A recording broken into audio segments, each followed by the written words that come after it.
Welcome back to the Short-Term Rental Riches podcast. I hope you're doing really well out there wherever you are.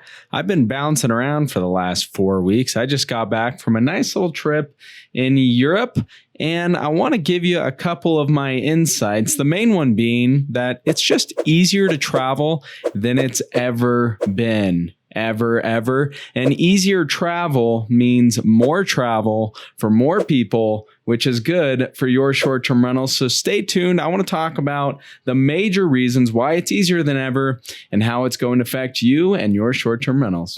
Welcome to Short-Term Rental Riches. We'll discuss investing in real estate, but with a specific focus on short-term rentals. Quick, actionable items to acquire, manage, and scale your portfolio. I'm your host, Tim Hubbard.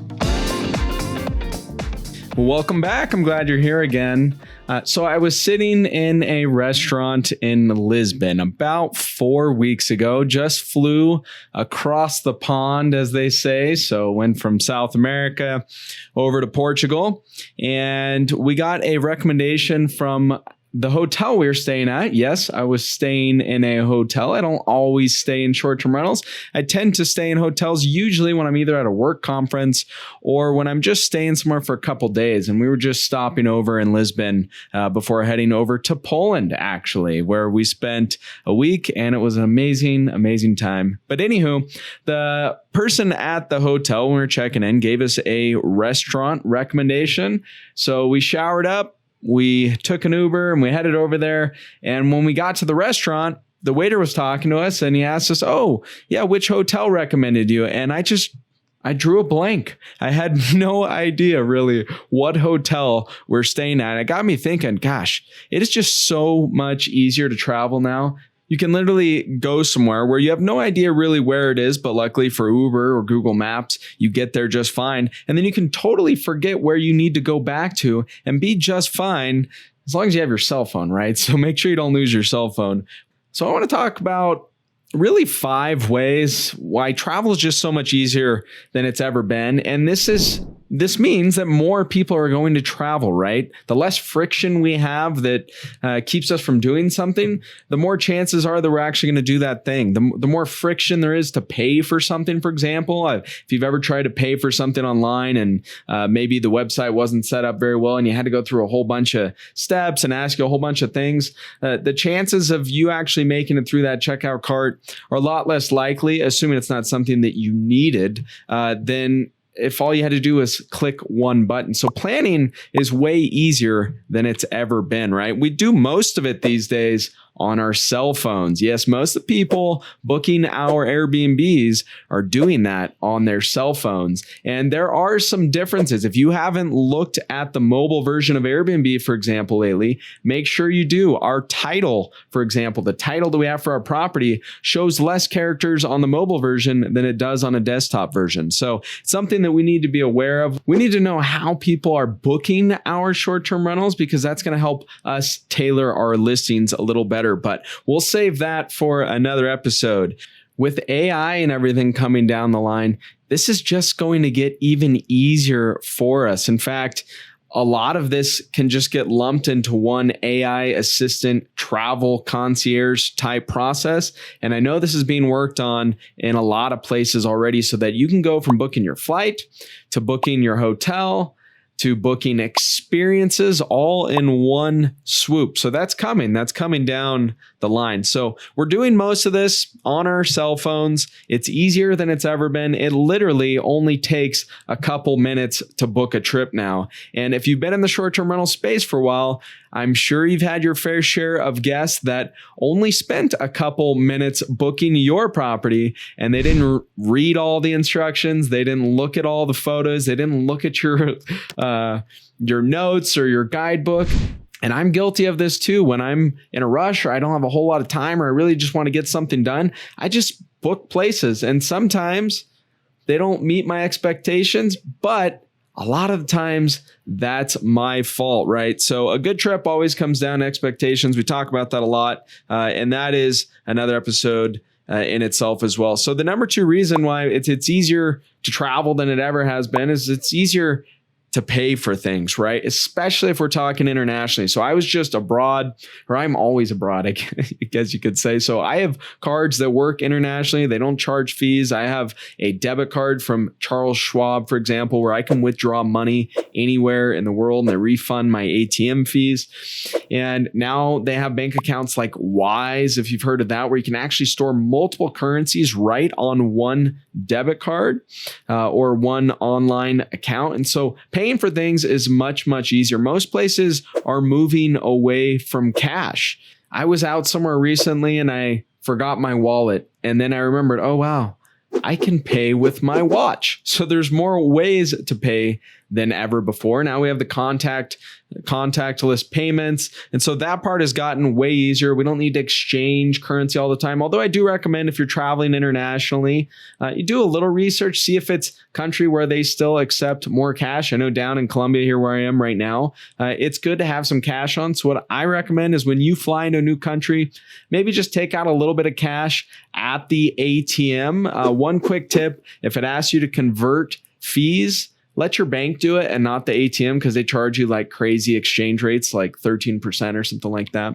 Paying for things is much easier. Most of it's done just with credit card from our mobile phones.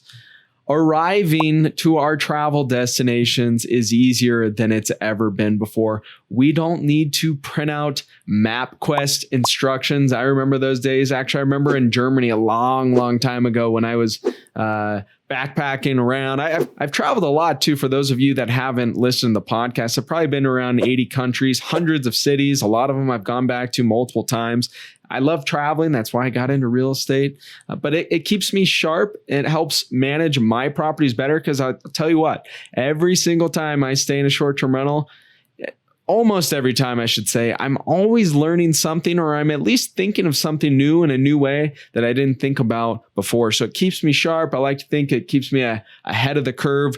If you haven't stayed in your own property, I know if you've got a whole bunch of properties, that's not super easy to do, or maybe it's not something you want to do, but I highly, highly suggest it, or I highly suggest you have someone stay in your property for you because there's always things that you're going to pick up. There's always a couple little things that our guests aren't telling us that would actually improve our property. So I went on a little bit of a tangent there, but arriving to the property or the hotel or our destination, wherever we're going now is so much easier because we just use Uber or we use Lyft, or a lot of foreign countries have other services like Uber or Lyft. You can just Google real quick and, or ask ChatGPT, what's the Uber of Albania, for example. We were just in Albania recently. So arriving to a destination is much, much easier than it's ever been before.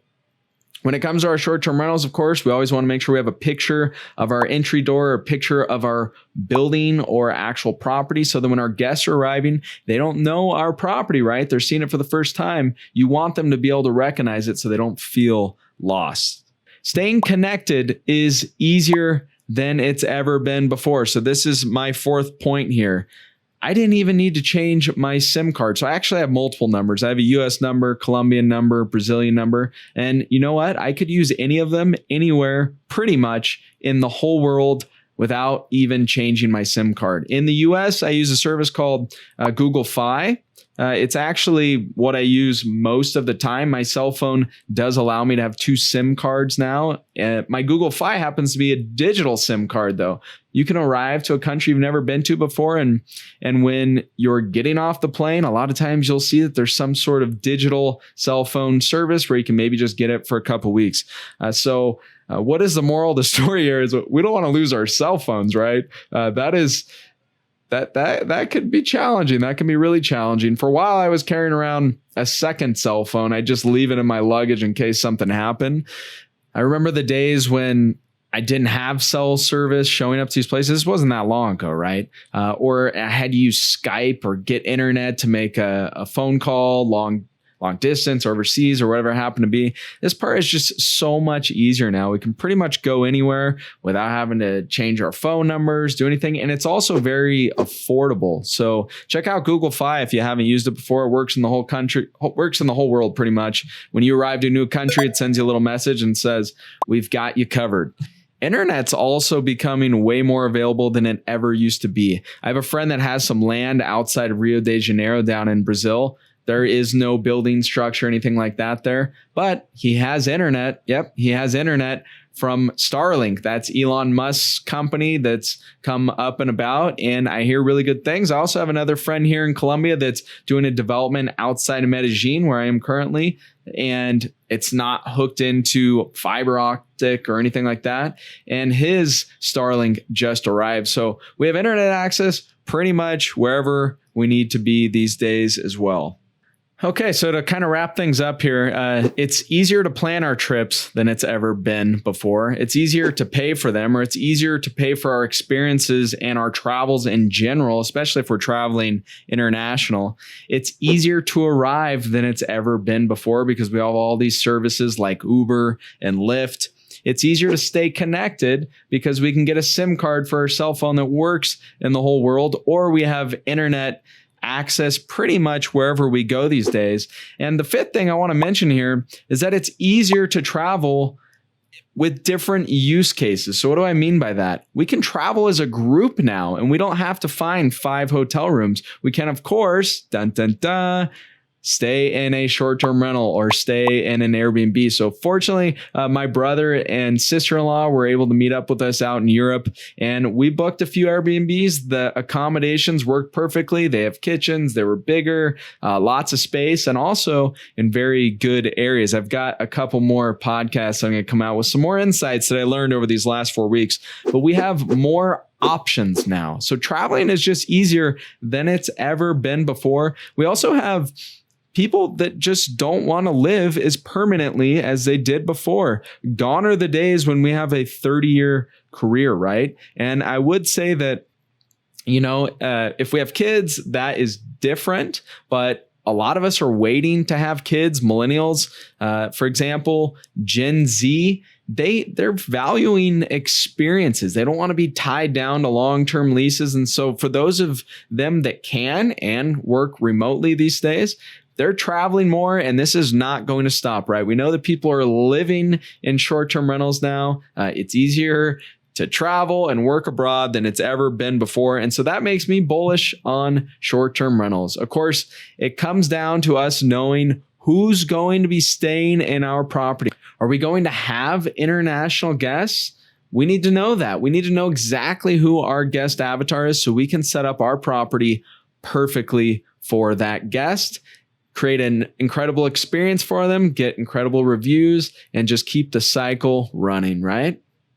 So I want to thank you for tuning in again. I hope you've had some great travels recently, or maybe you have some coming up. But until next time, I hope you have a fabulous week. Want to get on the fast track to financial freedom through short-term rentals?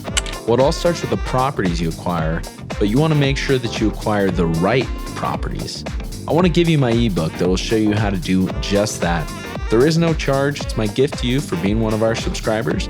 Just go to restmethods.com. That's REST methods.com.